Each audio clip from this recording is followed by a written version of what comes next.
So my name is Gail Myers, and my journey started, this particular journey started in 1997. I was a grad student working on my PhD at The Ohio State University. And it was the very first week that I was meeting with my advisor. And we were introducing ourselves. He was sharing with me his graduate work, his dissertation work, which he did in Japan, and that he was currently working with Amish farmers in Pennsylvania and Ohio. And the topic of Black farmers came up. This was in August, late August of 1997.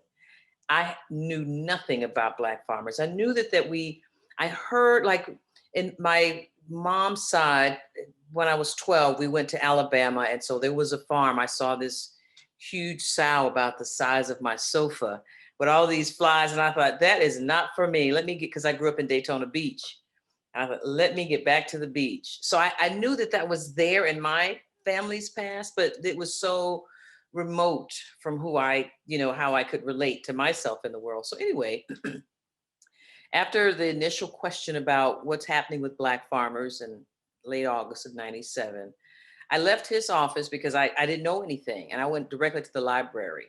I did a lit review, a lit search. And at that time, it was the beginning of the uh, Pigford versus Glickman litigation. It was a class action suit taken up by several thousand Black farmers who were claiming to have been discriminated against over time. And so I became very curious, intrigued.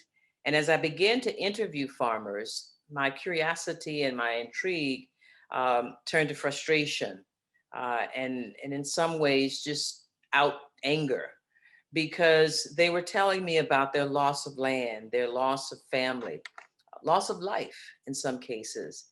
And I couldn't believe it. Actually, the first two interviews that I did, I pretty much cried all the way back from where usually they're in the rural areas. I was in Columbus, Ohio. So it was about 2 to 3 hours from where I was. I mean, the whole way just doing like this, like, oh my goodness. Because I had never heard those stories.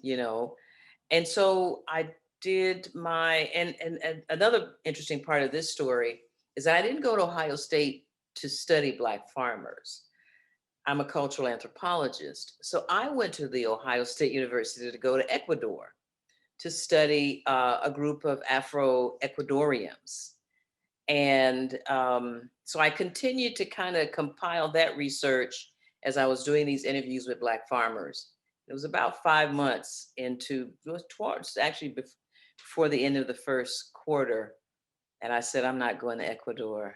I'm going to be right here in Ohio. So for the next 5 years, I started interviewing Black farmers, learning about their loss of land, but more also about their traditional farming practices, their worldviews. And the more I learned, um, the more I was transformed. Let me start right there. First of all, as I look back, because I had so much of an academic, was working at Morehouse School of Medicine, had done some teaching, and so had worked at the School of Medicine at Morehouse. So I'm much of a research, so more hardcore data collecting kind of although that I'm qualitative, but still, how does it fit into this block? And when I started interviewing and walking the fields with Black farmers, I had no idea that there were human beings on the planet with that kind of love for each other and the land and their family as a group of people. Wow. And so I wanted to be a part of some of the solutions that I heard problems to. So Mm. after 5 years of researching and writing about the Black farming practices and a few poems, it was time for graduation, and all of my colleagues were, sharing. I'm going to go to this archaeological institute. I'm going to go to this one, and they said, Gail, what are you going to do?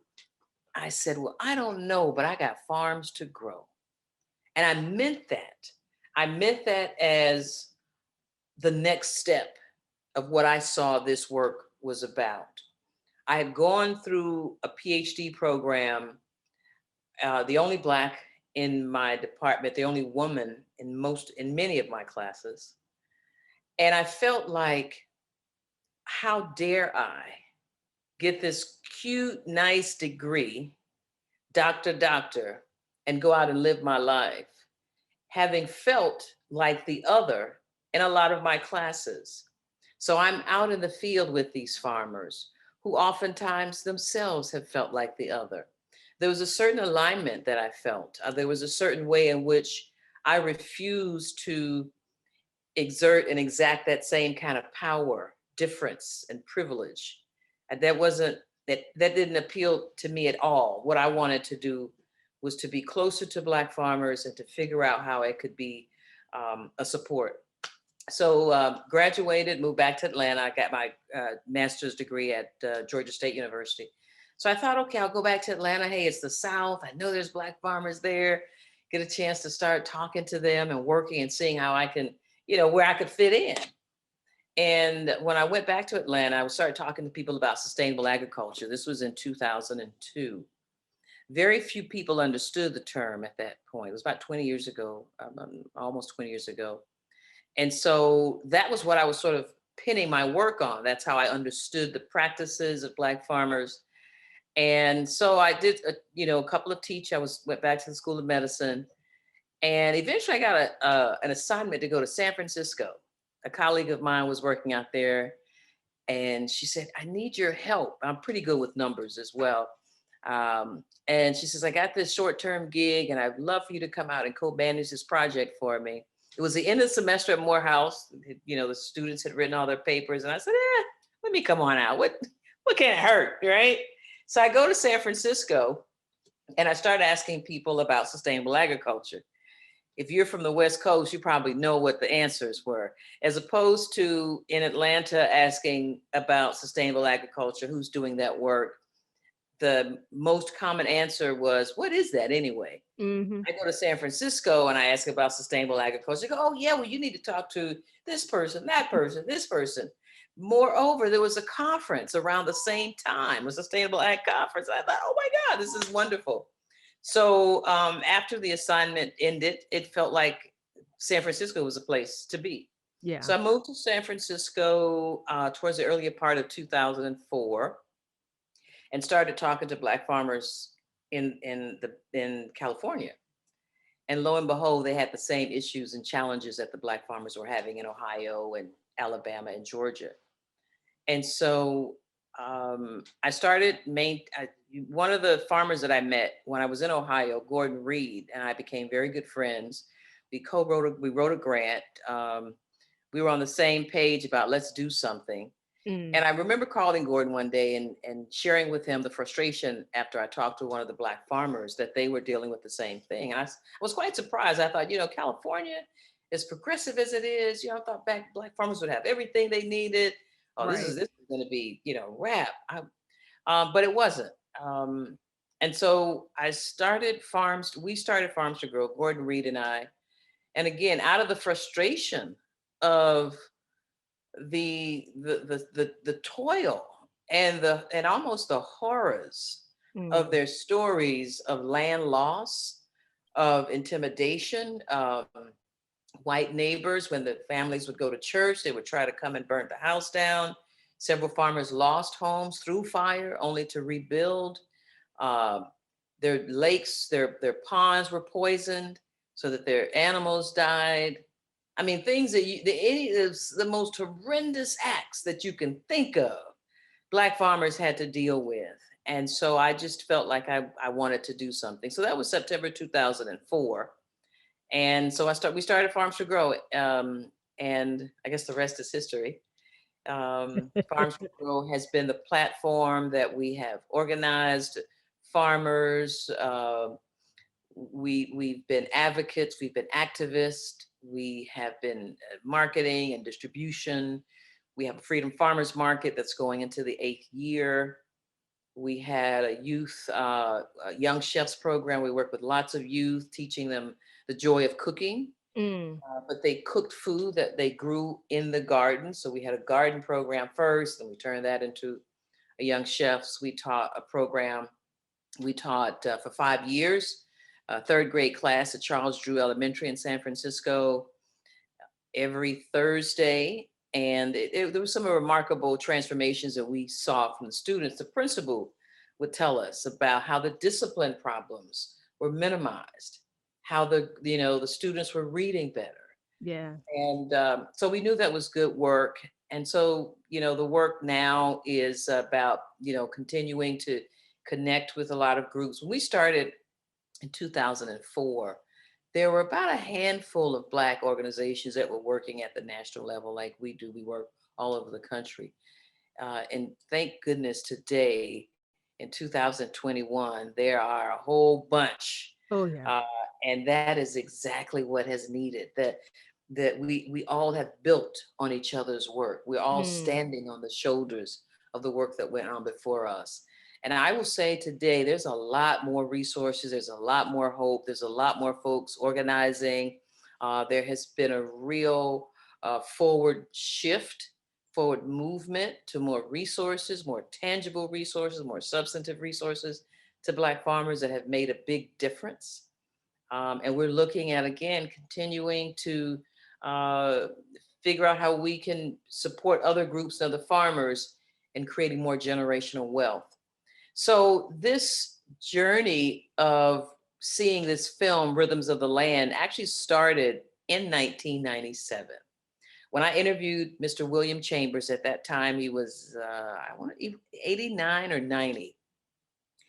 And he was farming actually up until he was in his late 90s. And we were in his barn, and his grandson, I was gonna say his great grandson, but his one of his grandsons was in the barn, and we're talking about the chickens. And he said, and I think little Will was about 7 or 8, and he was like, "Now that chicken is small, but that chicken is mature." And I was fast. I was like, "He's talking about the chicken is mature." I was like, "The world needs to see this Yeah. young boy on this farm with all this knowledge." So I saw that film. I didn't necessarily see the name then, but I saw that I felt like the world needed to know Mr. Chambers and other Black farmers. Absolutely. So that was sort of in my library of things to do. Fast forward many years later, after I graduated and moved to California, as I said, I also continued to maintain a contact with other farmers that I met. And I would get a call, one month that so and so farmer had passed away. A couple of months later, so and so farmer would passed away. These are the elder farmers. And so I started writing grants to get funding for the documentary.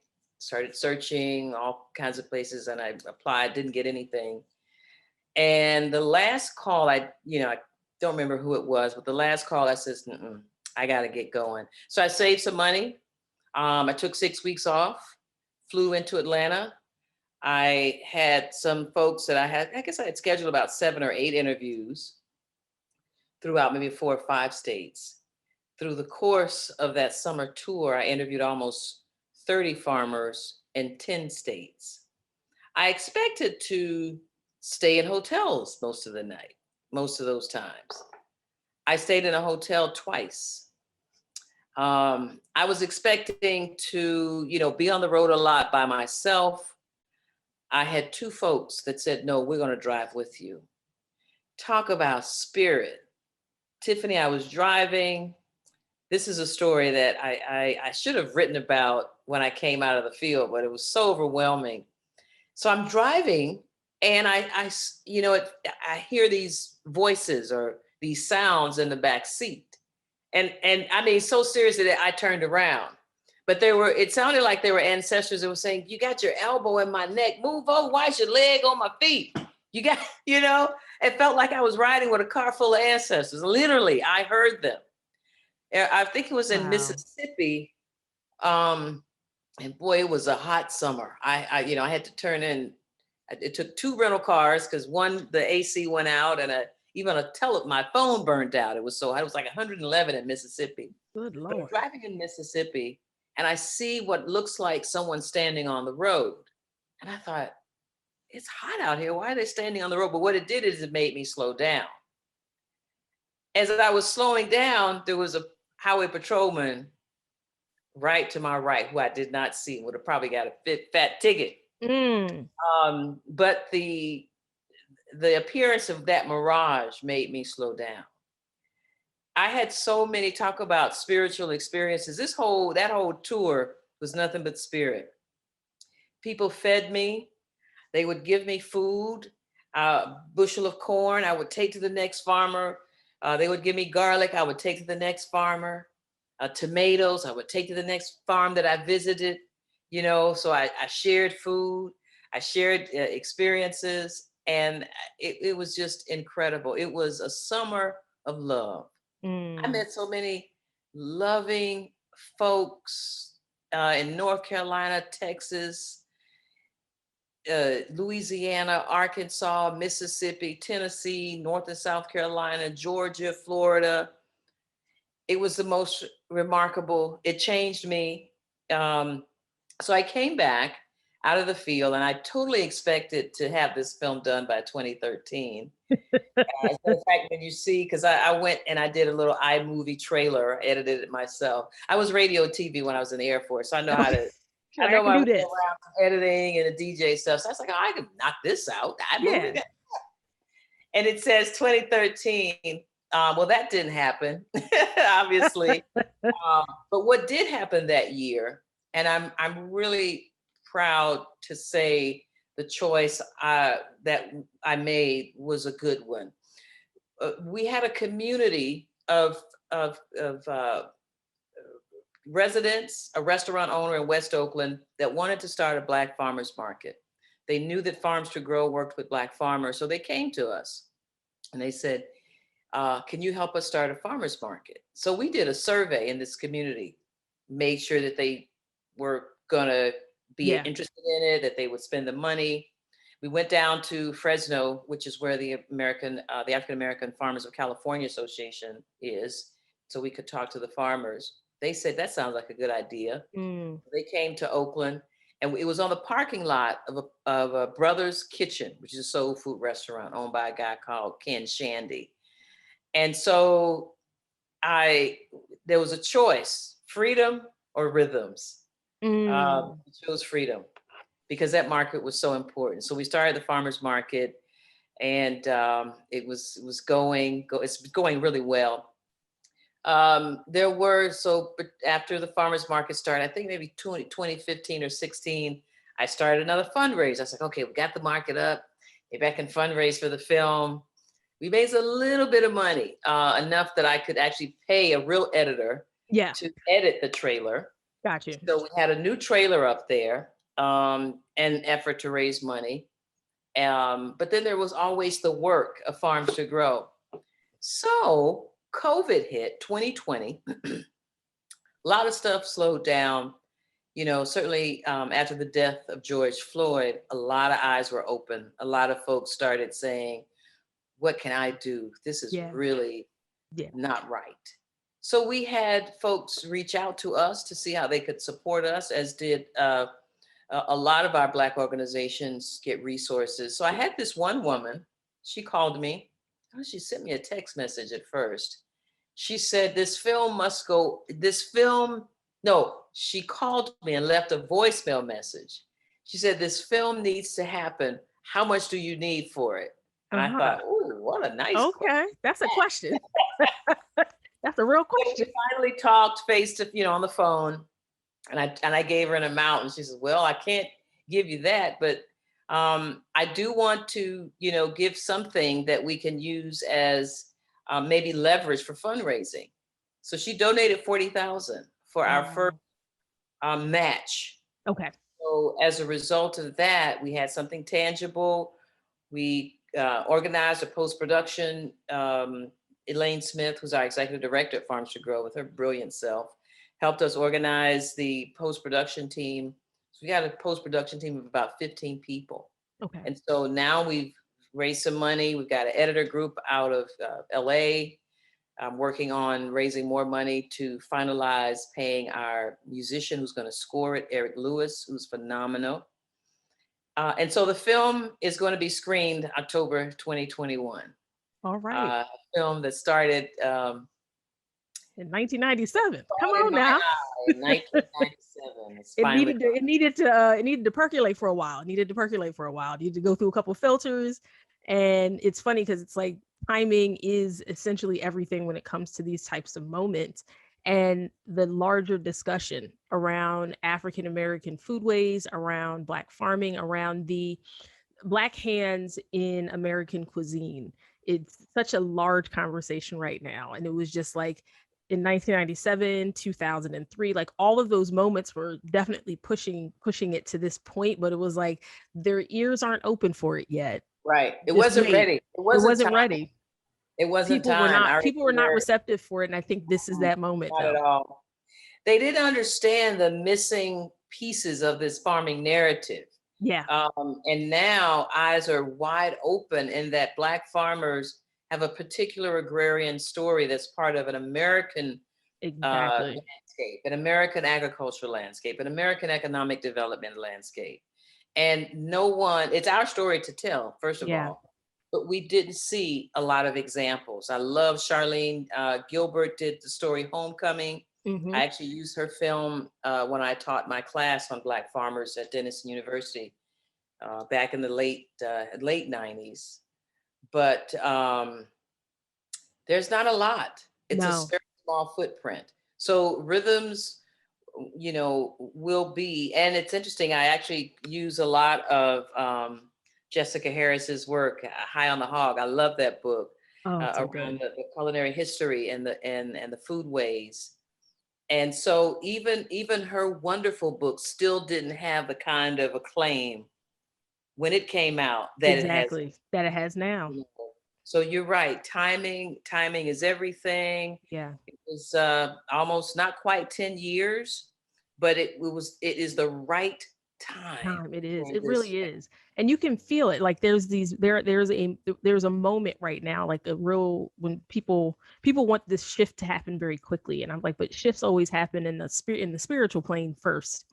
And you have to be in right relationship with people before things can progress as well. And I think what's happening now is spiritually people have to get into like right relationships with Black folks and Black bodies and all of the atrocities and things visited on Black people and enslaved people coming here into this country. And so I think people are, you have to get that course corrected before you get permission to keep moving forward. And so, for me, like I keep telling most of the Black folks I know, this is a time to sit back and just be receptive to the universe being really generous right now, because there's some reparations spiritually that are happening, and then they'll physically start to show up. And I think you're seeing a lot of that right now. You're starting to see kind of the physical reparations starting to catch up with the spiritual ones. And it's just, tell us your stories. What do we need to know? I mean, just watching everyone grapple with the American history that people have been taught, and now pushing back and going, no, you need to have critical race theory as part of public education. You need kids to know, to look at the 1619 Project and understand exactly what happened in this country and why this country operates in the way it does now. Because if you want restorative justice, you have to understand why the injustice exists in the first place. And so just to see that happening across all disciplines and industries and spaces is like tremendous, because I think a lot of people probably feel overwhelmed because it's showing up in every place all at the same time. Yes, it But is. it's because it's like the time is now. If you don't do it now, I don't know Yes. what that's going to look like for y'all, because Right. I mean, once you get somebody like Brother Stevie Wonder moving back to Africa, it's like, oh, what's that a signal of? Is that like, Right. oh There's a lot man, to that. people are Yeah. returning home? They're literally going home. Yeah. So what you want is to be, In a lot of ways, our community is waking up and going back to the land. I remember so many times throughout the course of the first 20 years, just telling people, it's like, well, so what do you do? I work with Black farmers. They go, this is Black people responding. They're Black farmers? Yes, they're that's Black all we farmers. were, y'all. That's all we were. Like, Yes. we were brought here to cultivate the land and grow food for Mhm. sale and for life. I'm like, that's what we did. We raised Yes. cattle, we tended land. That's where we came from. And Mhm. even in the Great Migration, guess what? The first things that happened were we set up a way to grow food. When That's you look right. at things like Seneca Hill and um, places in Jacksonville and Tulsa, and all those places had farming to Mhm. lean on as far as food supply, because where could you get food otherwise after Yeah, emancipation? that's You right. had to grow it yourself still. So I it's rem like we come from the land. That's right. I remember I was in Mound Bayou, Mississippi, which is an all-black town, one of the earliest all-black towns, and it's still there, still pretty much all black. And I was talking to one of the farmers, and they said, Mound Bayou, we used to have a grocery store in the field. Anything you wanted, we just went into the field and got it. Yeah. It accounted for all these long livers, long life spans. Yep. I interviewed quite a few people in their 90s, hundreds, still walking without a cane, Yep. still having all their teeth because they were close to land. They were feeding themselves. They were eating the things that they were growing. And Yeah. because of the way that they did grow, regenerative, Yep. more or less natural. Now we call it organic, but Organic, that's a but marketing label. yeah. But they did it in a holistic way where they didn't put chemicals in the soil and they replenished the soil every year. That was the intention of many of the farmers that I interviewed. They wanted to make sure that the soil was healthy. It was Yeah. something about that soil relationship that they, crop rotate and cover crops. Those people have, the farmers have relationships to the land and relationship to their environment, the local ecosystem, Yeah. making sure they keep a forest so they could forage or hunt or Yeah. prey. As we know, during the enslavement period, it was the Black folks that went into the woods that prayed all night. Yeah. They Oh would go yeah. and pray and scream and sing and shout, and then they would go without sleep, go back into those cabins and work all day. There were these alternative territorial systems that the slavers couldn't reach because they were just too dangerous. They thought, "Ooh, I'm going to get there's snakes. I can't get through there." Mm. And so the many Black people on these plantations had their own way to go from plantation to plantation at night. I've read about mothers walking miles just to cuddle their babies at night to walk back after figuring out where they had been sold to. And so we were able to have a spiritual, even within the enslavement and the oppressive conditions. The woods, the land was the refuge. And so you still see that today, especially in a lot of Gullah Geechee communities.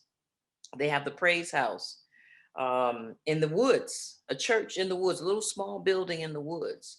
And that was more than a church. It was the city hall, if you will.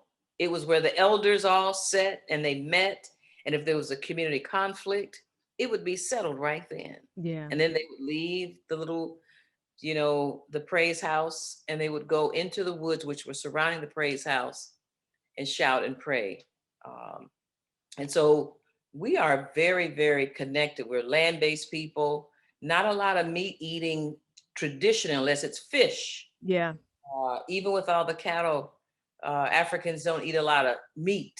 Yeah. We And we're are because we're very very coastal vegetarian. people as well. We're very coastal. Yes, yes, Um, yes. if you think about before the slave trade kicked off, where we spent so much of our time specifically on that west coast of the continent, we're just very coastal people. The Nile, we've always spent time just near a body of water, understanding Mhm. the relationship between that body of water, the land, and ourselves. So there was always just this really beautiful like symmetry between those three elements that we Yes. understood like how to do those. And there's a few documentaries that popped up in the last couple of years that I've watched where they talk about the migration pattern of the people in Africa from everywhere from where the pyramids were, and then the pyramid builders migrating to the west coast, and then how the descendants of those people were primarily those that ended up enslaved, because there was an understanding of how to cultivate land. They had an understanding of math and language and just all of those things. And to think that our ancestors reached back that far, where they were, where their hands were on the pyramids, where they were the ones building and designing those things. And to know like the first universities in the world were built in Africa, and that we were charting stars and charting water, and we were able to, we were some of the first to travel to the North American continent and back, because we understood how to chart water and how to build boats and how to get ourselves from place to place. But to have all that history lost, and for people not to understand that the first people of the world already knew how to do all of these things, and all that history gets burnt down and all that history gets thrown out, in the middle during colonization and imperialization. And it's just like, oh yeah, we've always, it's always been a part of who we are. We know Yeah. how to do these things. This is why you couldn't grow, you could start a rice crop in North America, but you couldn't figure out how to cultivate it and make it profitable until you enslaved the people who knew how to do it and brought them here. There's all of all those hands and all of those places that people just don't understand, that kind of, that all are centered around understanding the Black experience and how it connects to the land in North Yes. America. And like, once you understand that, and once you know the keepers and the stewards of those lands and how far back that goes, you have a better understanding of who you are and how you relate to the land and what you can get from it if you connect to it. um Mhm. I'm excited to see people, especially our people, like let that light bulb coming on for folks. Like, no one's asking you to become a farmer. It's just understand like your connection to the actual Right. planet And and to the understand earth, the and that connection to the land. Yeah. yeah, And you come, women's role, I'm glad that you mentioned the first universities, the first library is Timbuktu, yep. um, Oh, wow. which was maintained and designed by a woman, Bucktu, Tim. Um, if it would not be, had been for that woman who made sure that we had, materials, books preserved, that's some of the very earliest knowledge. Rome, all of them started. Yeah, It was Timbuktu was first. And so, one of the things as well is that I'm learning as I interview my farmers, the important role of women as bearers of the knowledge, as keepers of the knowledge, keepers of the traditions, keepers of the seeds, the family, the medicines, and they were all together. Everybody had a really specific role. Nobody was thrown away. Nobody was superfluous. exactly. Everybody had a specific role that they played within the farm community. And I love we're this idea of women being the keepers of the seed, like physically and metaphysically and spiritually, like, keepers, because also Black women have long memories. Sometimes, which can be hard, because we can remember tragedy for a long time, but we also remember the other things for a very Mhm. long time. And like, so Black women have a long memory, Yeah, and and that, photographic memory. If oh you've my seen that gosh. too. I Yeah, mean, if you but- a black woman could read a map. She could see something one time because of necessity. She may not have understood that those words together read this, but she could see it one time yeah, and know what that document. Those were out of necessities, and it was exactly. also a skill that we practice. But yeah, black women have there's a lot of evidence of photographic memory. Oh, absolutely. I think about like Harriet Tubman. And while there are, people think about the macro work that she did, and I think about those like micro skills, like remembering, like keeping a map in her head of where she has been, where she needed to go, who was where, which houses were located where, which safe havens and safe houses were in which locations. And like, to keep she's literally keeping a running map of the entire southeast and eastern side of this country in her head Yeah, to get yeah. people where they needed to go safely. And I'm like, that for like, this is before GPS and before like handwritten maps. Mhm. And it's not like she could get her hands on those either. And Yeah. the fact that she had to hide them in her memory, because if there was physical evidence of them anywhere, Mhm. that, that would cost somebody a life. And then to create um what's the word, encrypted messages before there were computers and Mhm. you know, internet security and all of those, and like data That's right. security.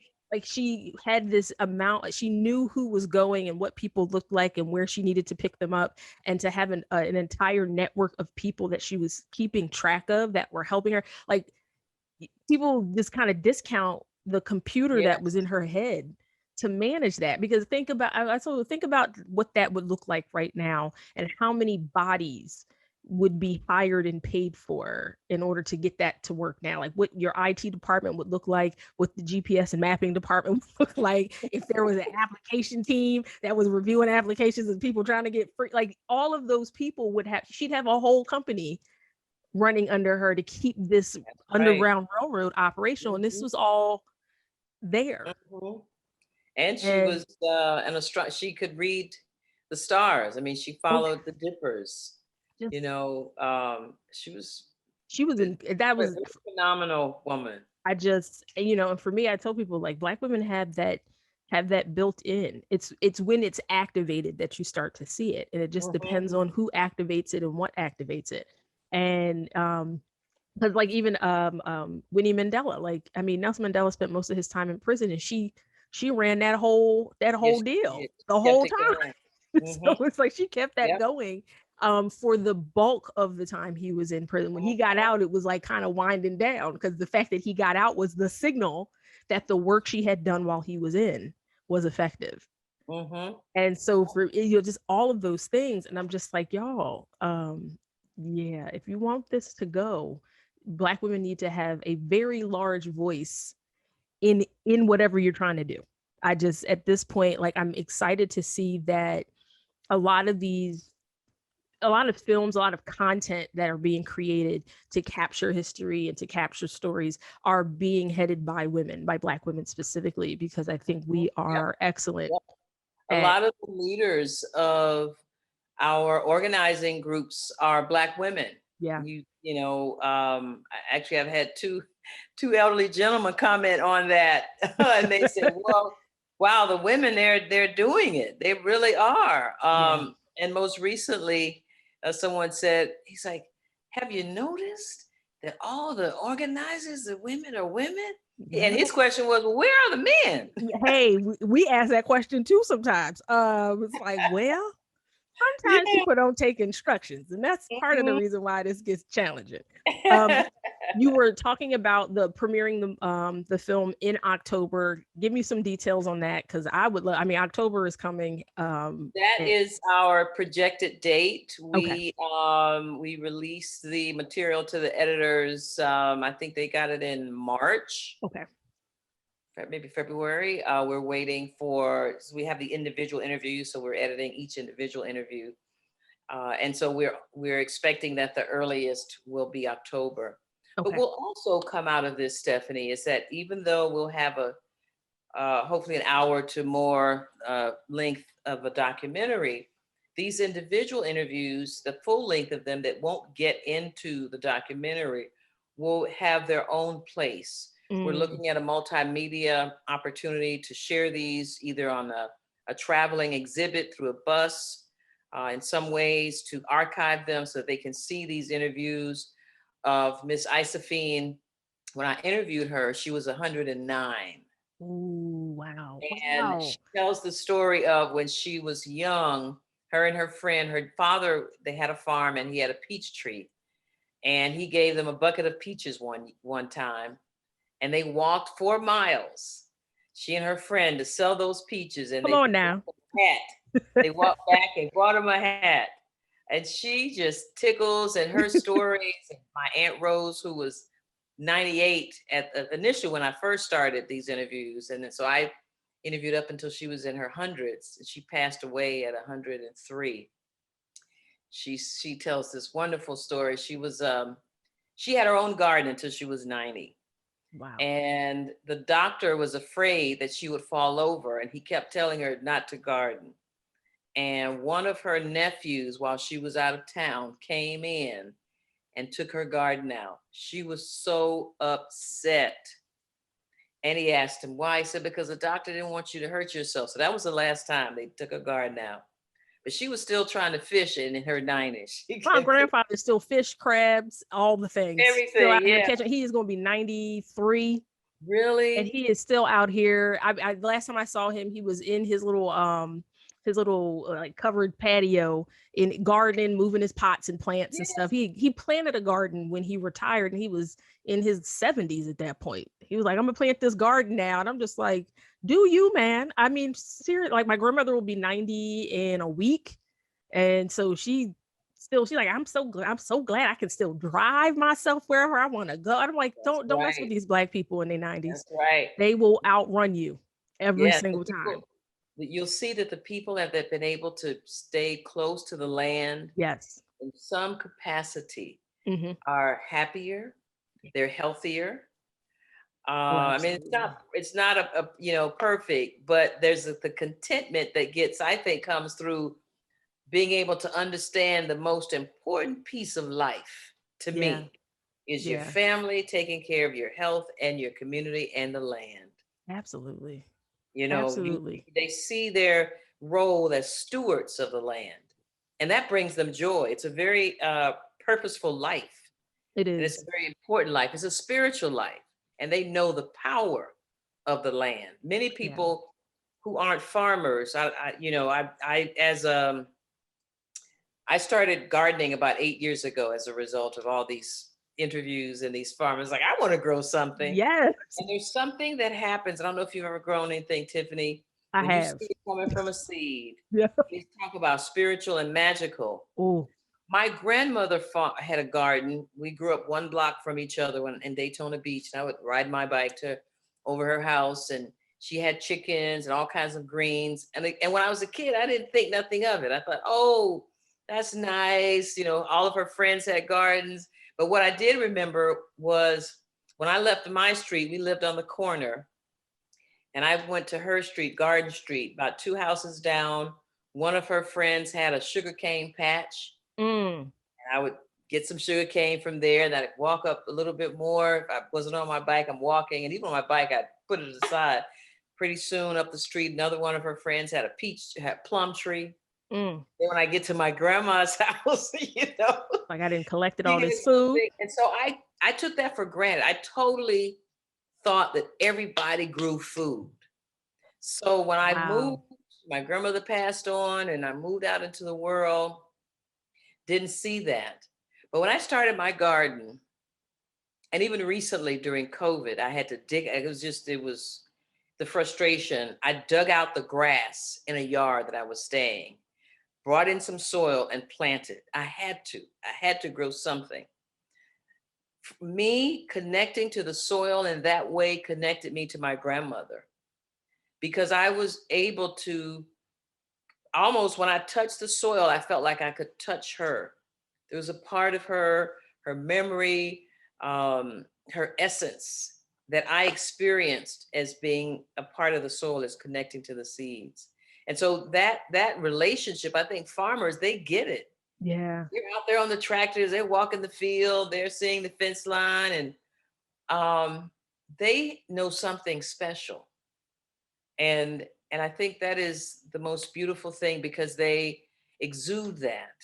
Oh, Even, absolutely. even in the ways in which they may struggle, because farming is hard work, as you know. Of course. And they may not make money this crop, or they, no money for paying the tractor or whatever. They will get up the next day like nothing happened, And just keep. start over, Yeah. get on that tractor, get on that mule or whatever, and do it again. Who does that? It, People who really love it, they know there it something. is. I was going to say the people who get up and do it again are the ones who understand the value, who know what they stand to gain from Yes. doing it again. And it's those who don't see it who are like, well, this is not going to result to anything. And it's just like, because you don't see it yet. And they really do have like a third eye where they can see, no, we go back and we do it again. And it's funny Yeah. because like I think about like both sides of my family at this point and where farming shows up on my family tree. And like my grandmother's father, my dad's mother, he not only took care of his own little plot of land, but he actually would take care of and manage the neighboring farms in New Jersey. And I grew up in South Jersey, so that's nothing, almost all farm. And my dad, where he lives now, they live. I told him, he lives pretty much in the middle of nowhere. You can see wild turkeys, you can see wild llamas, all the things. And this is South Jersey. Wow. So when people think New Jersey, most people are thinking North Jersey, but right in that little space where New Jersey and New York kind of share a waterway. And I'm talking 3 or 4 hours south of that. And so like right outside of Philadelphia, and it's just nothing but farm. I mean, I grew up going to like apple orchards for like school trips. With and any amount of driving, you could drive for 20-30 minutes, and next thing you know, you're hitting cornfields and blueberry patches and strawberry patches. And like New Jersey has some of the best produce in the country, and people don't really know that because most of those farmers sell in season and that's it. So New Jersey is surrounded by water access, and so everything's super lush and super green. We have a ton of dairy farms.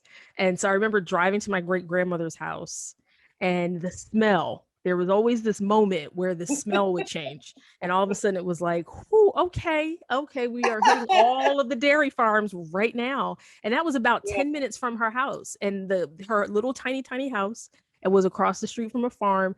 But it's like, so I grew up with that, with that energy around. Like I grew up across the street from a park, so it was like I was always surrounded by like things that were growing. So new life, and kind of that cycle of life of letting the ground rest. Because I remember going past certain fields at certain ages and stages of life where that field had nothing in it, and then the following year you could see things starting to come back again. And so there's this really beautiful, I just never understood like how some of my family migrated to New Jersey, that part of New Jersey specifically, and what they did when they got there. But now that I understand, like they migrated to a place where they could continue to farm and Mm-hmm. continue to be connected to the land, and did really well for themselves because of that. They were able to gain a certain level of like autonomy and independence because of the Man, fact that they could actually, right.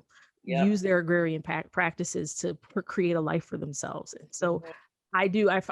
I always connect. Right now I have my little tiny Harlem apartment. I got 13 plants, and That's great. I'm like, I need more plants. I'm constantly like propagating new plants. And it's just become a part. Like I remember there was a point I had to be 8 or 9 years old. Somehow I got this idea that I could grow like onions and some stuff in our front yard. And so my mom kept a garden, and I went out and threw my little seeds in the ground and was tending to it. And you could smell the onions growing, and my mother could not figure out what was going on. She would get outside and be like, "What is the smell?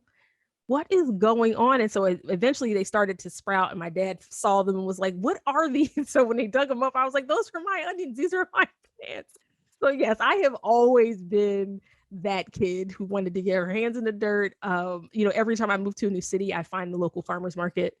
Oh, that's It's wonderful. just like, because there's always one there, and I'm like, Yeah, farmers need to be supported no matter how big or that's small right. and where they are. And so That's that I right. make that my first order of business. Like, as soon as I have a new address, I'm like, okay, show me where the local farmers market is, because Mm-hmm. or the network of farmers markets, because a lot of times cities can't support the big ones, so they have these little tiny pop-ups all over the place on different days. And so I try to make it my business, no matter where I Yeah. live, to find them, because that's, for me, that's the key of finding out what farming looks like in that area. Because I lived in Arizona for 10 years, and most people are like, people can grow things out there. I'm like, absolutely.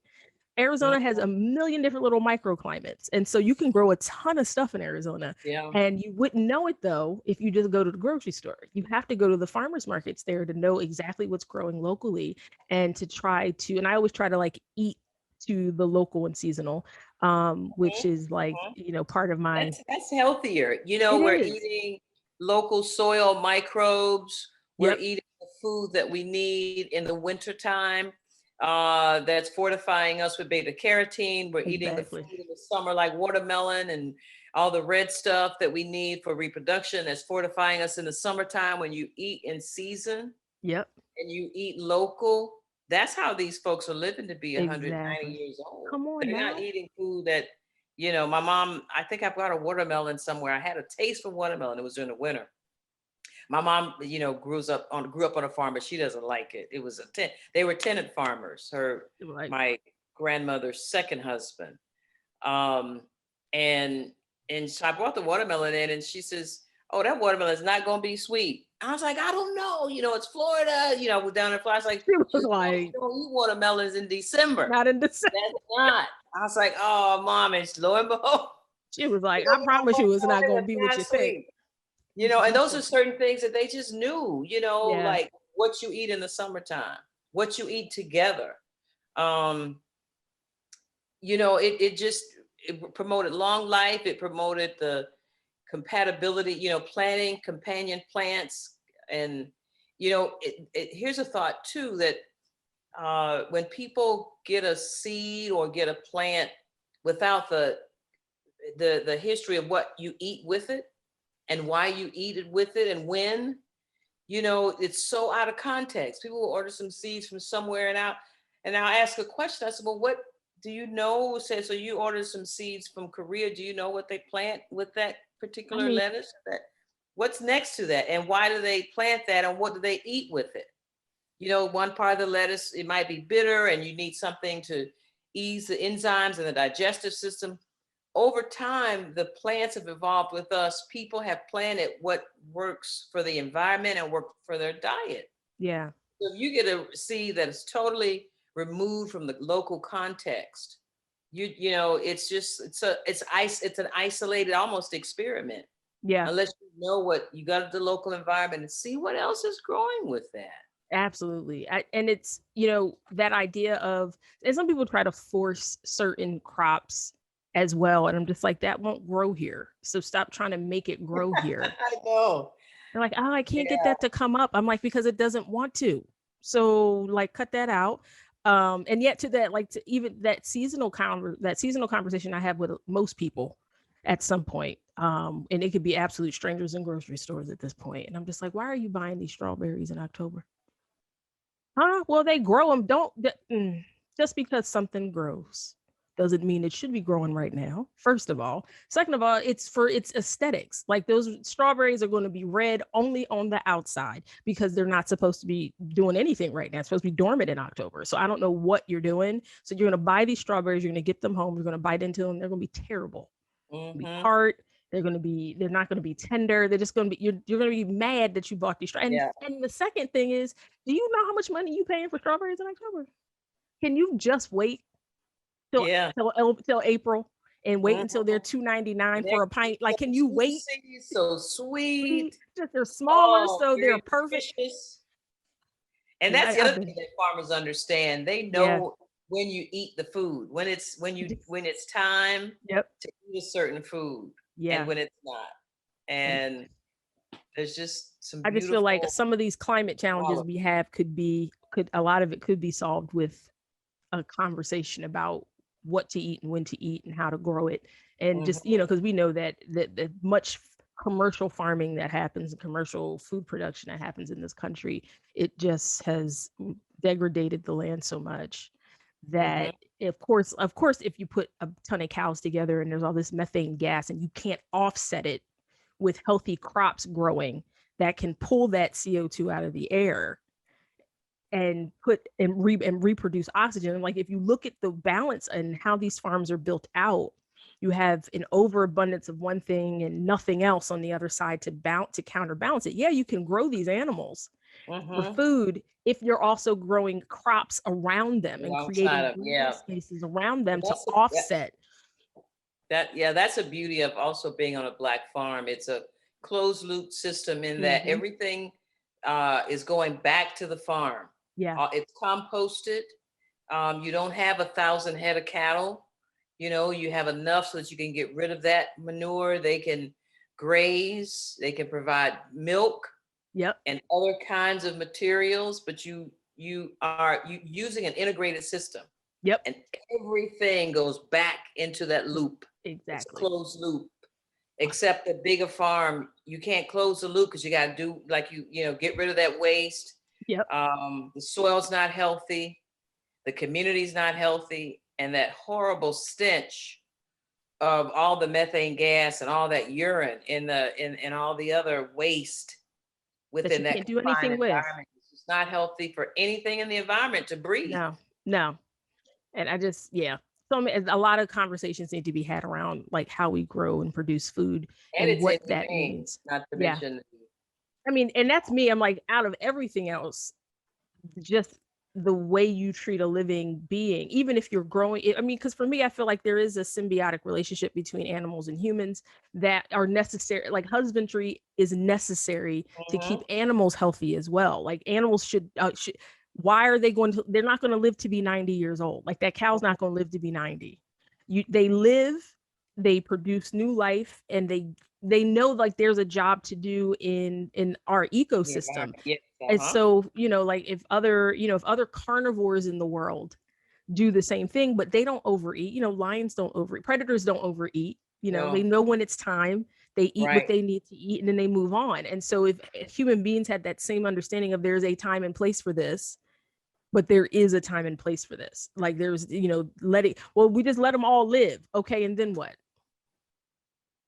Like, explain to me how this works. I'm like, so yes, the overproduction of anything is Mhm. out of balance and terrible. So yes, you're going to automatically start to mistreat animals when you have too Right. many of them. But if you can pull back and learn how to farm and produce food in balance, then you don't have these conversations that get, contentious around, stop eating meat. And you're just like, okay, let's have another Yeah. conversation about like balanced farming and how this Mhm. actually works and how taking care of animals is supposed to work and opposed to what we're doing right now. And then we can like find a healthy place to meet. And so if you Right. decide that I'm not going to eat meat because of that, or anyway, then that's your personal preference. But it's like understanding that if we were doing things in balance the way we were supposed to, a lot of these conversations wouldn't Yeah. need to be had. So Yeah. um Mass farming, yeah. the big various industries push all of this on us, factory farming, Yeah. all the ways in which we just continue to oppress living things, the animals. They're making all the profits. They're Yep. doing all the lobbying. They're making sure that what they want gets forwarded. Yeah. For the small producers, those are more environmentally conscious like us. We don't have a lot of lobbyists up there trying. We don't have our industry. We're Nope. growing, as Exactly. you'll see. More people are becoming vegan. More people are turning away from meat. You got all these plant. I don't. I taste some of it. These plant-based meat Yeah. substitutes. Um, and so I think there's a growing interest, but Yeah. also we might make a little dent, but the industries are so powerful. Exactly. The beef, Exactly. the pork, they're just so powerful, and they don't give a happy hoot about contaminating the whole Mississippi River if it's going to mean they can sell more cows. Yeah. Because there's a Oh yeah. justification. They create jobs, this and that. But I think the more of us that are conscious and conscientious around the environment and our bodies, we can hold those industries more accountable, Exactly. possibly begin to fine them for all this contamination and pollution. Yeah. So, but there's a big battle, factory It is. farming, It's huge. and It's all they huge. get all the subsidies. These 10,000 acre farmers, they got it good. They do. They really do. And it's like, and a lot of that production is not even for consumption by human beings. A lot of it is for like Right. plastic production and other things. And you're just like, and Mhm. just the amount of waste. I mean, just the utter amount of waste. Okay, well, let's sell these chicken breasts, but don't sell no other parts of this animal. And you're like, nah, Yeah. man. Like the whole point is to use the whole thing, grow it humanely and kindly as part of the system, let it contribute to other things and other living organisms, and then at the end of its life, use all of it out of respect. And Yes. so just even that idea for me is definitely more ethical Mhm. than, there are some decent plant-based products, but the majority of them, the amount of stuff going into them, I Mhm. just it troubles me. I'm just Yeah. like, well, past ingredient number 3 or 4, we're getting into a whole paragraph of things that Yeah. are just, I don't know if you need them in your body. Yeah, there's just a return to understanding the land and how our participation and what nature Mhm. does and what nature needs us to do Mhm. will create the conditions that people are looking for. Right. And you're right, this idea of like big big business in general, what it has done so brilliantly is place the burden on the consumer to fix all the things that they break. And Mhm. so it's created these very contentious spaces of discussion with people, with them not understanding that for the billions of dollars that this corporation has made, they're asking you with your little bit of money to fix huge problems that they've created. Well, if you guys didn't waste so much, I'm like, the amount of waste the individual generates pales in comparison to the waste generated by a large corporation. And Right. yet they have shouldered us with the responsibility of fixing it. And I'm Mhm. just like, so this for me, I'm like, that's the scam Mhm. at It this is. point. That That is is a the good scam. point. That is the scam. Yeah. So That's you wake up definitely. stressed out about things that you wake up stressed out about problems that weren't yours to begin with. Thinking about how can we reduce plastic waste? Well, most plastic waste comes from manufacturing, not from purchasing. So this misconception that, well, all this plastic waste is from us buying things. Mm-mm. No, it's them creating the things that we aren't buying, that aren't being sold, that get thrown out or sent someplace else or sent on a barge or whatever's happening to it. I'm like, so the imbalance of that reporting for me is like where we have to go. Oh, okay, so that wasn't a problem we created. That's right. I That's don't. right. They're shouldering you with the responsibility though, because as long as they can divert the attention back to you and it's like, look at you buying, regular 2-ply toilet paper. You should be buying bamboo toilet paper instead, because that's the reason why we have this pollution problem. It's just like the production of toilet paper creates more waste than the actual use of Mhm. toilet paper. So Mhm. just like, having very real conversations and Yeah. understanding how things should work and opposed to how things are working. It's just such a huge part of that. And I think talking about Black farming and Black farmers and the history of Black farmers and Black cowboys and all type of ranch hands and everything else, and our direct influence on agriculture in the United States can open a lot of eyes to why it looks the way it does now. Because Right. had And you go ahead. that's one of the reasons it's also so important to keep Black farmers on the land. Yeah, Agricultural endeavors are one of the biggest polluters. But one of the things that Black farmers are conscious of is their role as stewards. exactly. They're very accountable to their community. They're very accountable to the land, to their love of God, the spirit that they see, the connection between land and spirit. And Exactly. so if you got to have some folks that grow food, why not have the men and women who are excellent stewards that believe that they are responsible for it? There Exactly. is a price that you pay if you don't take certain, conservative, uh, regenerative practices. That's another thing. What I love about Black farmers is they're so conscientious about their local environment, their They ecosystem. really are. They They know really their are. role. Yeah, And so that's why if we had kept those millions of Black farmers their land was taken, those millions of acres that was taken, we would probably have a better sequestration of carbon. oh my We'd probably gosh. have more rural environments, Yep. more healthier food corridors that aren't polluted, probably fewer golf courses as well. Absolutely. That is so Absolutely. important that you keep those folks on the land and Black farmers traditionally are smaller farmers. So Yeah. they're able to really participate in that closed loop system, and take everything back to the farm where they don't have 500,000, 2,000, 5,000 acres. Some of them do. But when you're a small farmer, you figure out how to use everything. There is Yeah. no waste. Yeah. Everything. These farmers were taking the peels from potatoes, taking the eggshells and feeding them. Everything went back to the farm. Everything went back to the farm, Everything. either to the farm animals, to the soil, in a way that regenerated and replenished. It was nothing that, and this composting has been present and prevalent, has been evident. There's the Kingsbury plantation in Virginia when some archaeologists began to excavate. and they found this pit. And in this pit, they realized was a compost bin. So they had dug several feet in the ground and covered it with a top. But they Wow. had everything in there. They put bones and everything. And that's Right. how those farms were composted.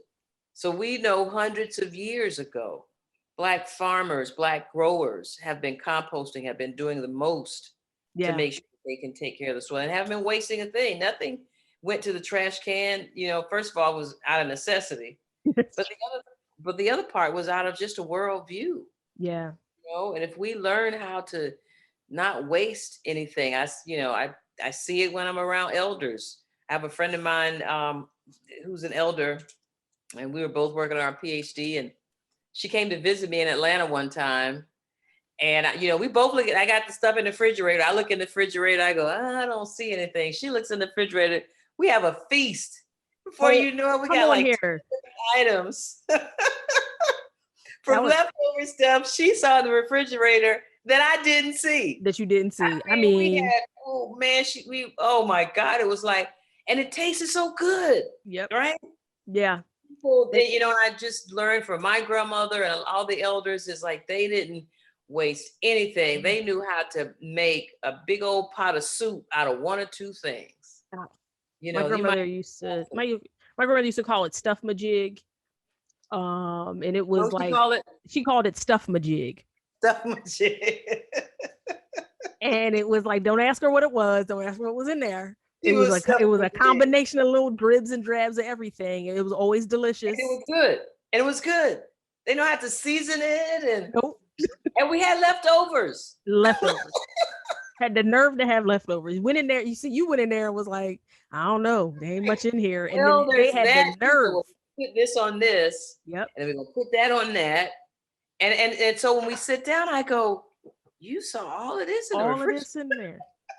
So All of this was in there. I learned myself, we just need, and the other thing about it's wonderful that you have your grandmother and your grandfather. It's so important that we have that connection with our elders. That's one of the things that I'm so excited about this film, why it was so key to me Yeah. to interview the eldest farmers that I could find, because I see them and their role is reaching back and connecting with the young people. Yeah.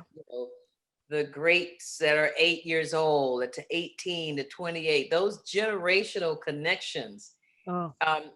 Helps us identify with who we are. Yeah. Right. That great aunt is me, what she does, and she reaches back. And so just like, when I put my hands in the ground and I can connect to my grandmother, when we see our great aunts and our grandfathers out there in the field, and we know that, gosh, that's my blood, that's my DNA. Yeah. I know how to do that. And there is this, I think there's something totally within the DNA. But the very first time that I did open put in my own garden, there were some things. I hadn't taken a garden class. I mean, I was out in the field with the farmers. I saw a little bit, but I was able to, put in my garden. And I had another friend of mine who's also an elder. I have a lot of friends who are older than me who are gardeners. The good ones are the ones worth something. Is definitely older ones. Yes. And she came, Mia, and she said, oh, look at that. How'd you know how to do that? I says, I don't know. So I must have been channeling my grandmother. Yeah. So when you got that in you, that essence, we're not too far away from it. We may be at the most, the average Black American, maybe 2 generations right away from the land.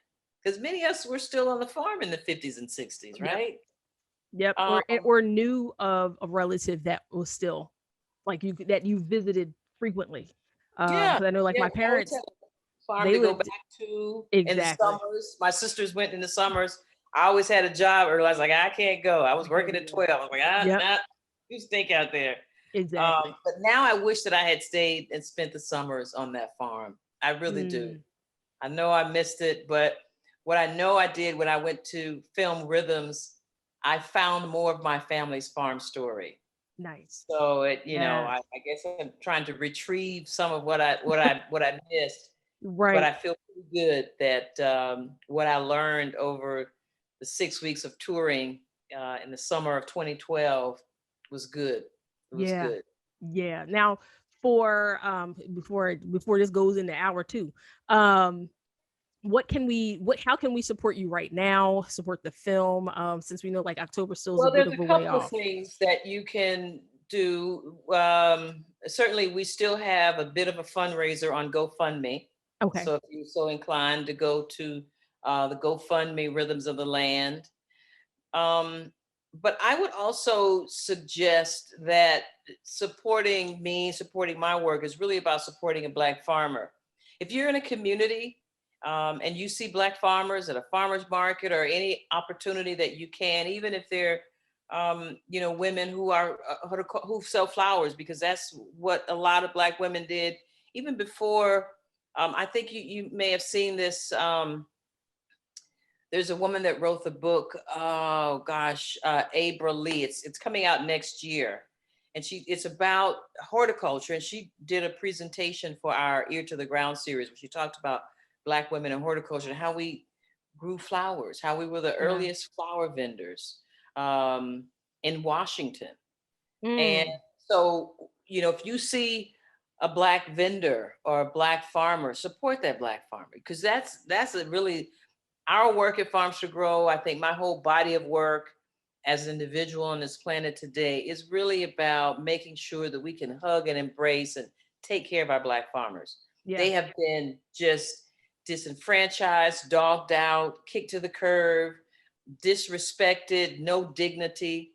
And if we're able Mm, to turn the tide, give them a sense of respect, give them a sense of dignity, and a sense of support.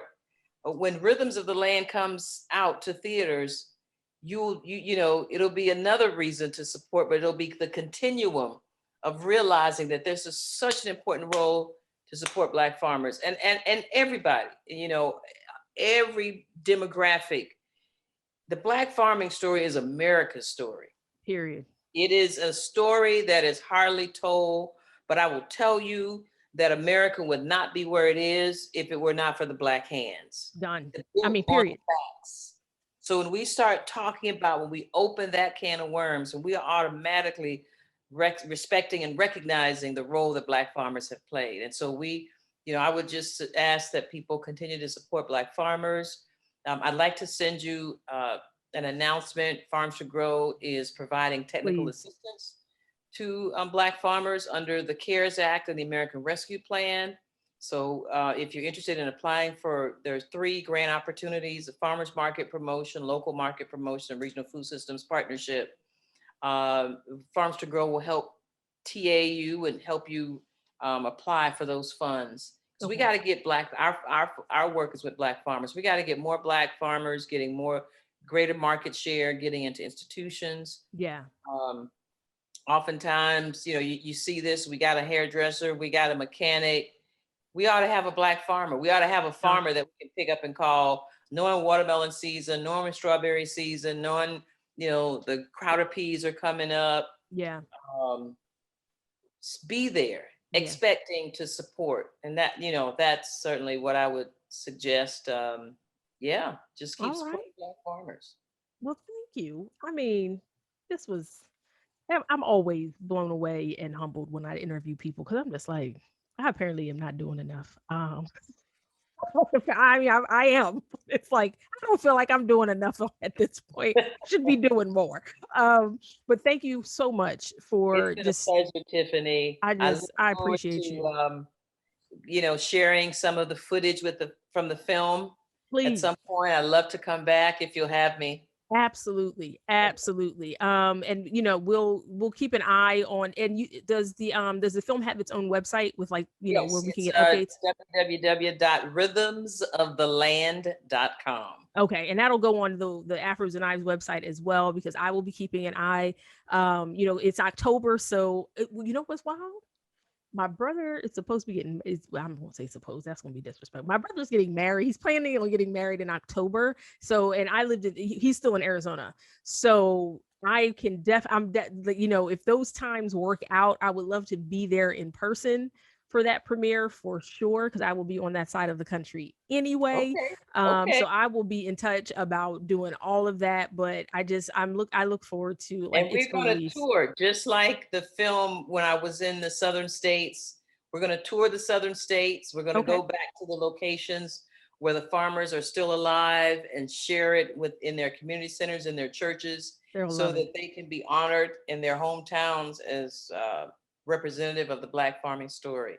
Oh, So that'll be we good. may be in a neighborhood near you. All right. All right. Then well, then we will keep an eye out for that. I'll make sure people get over to the at least to the website, get to the GoFundMe to make sure we can Yes, push this thing across the finish line and that, we can, push hard enough to get some actual like get some distribution, some nationwide distribution happening yes, because I think yes.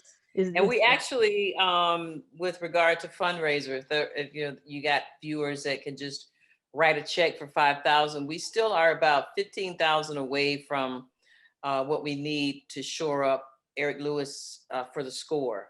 okay. And All right. so we're still raising money for the music. All right. Well, that y'all know what to do then. Y'all know what to do.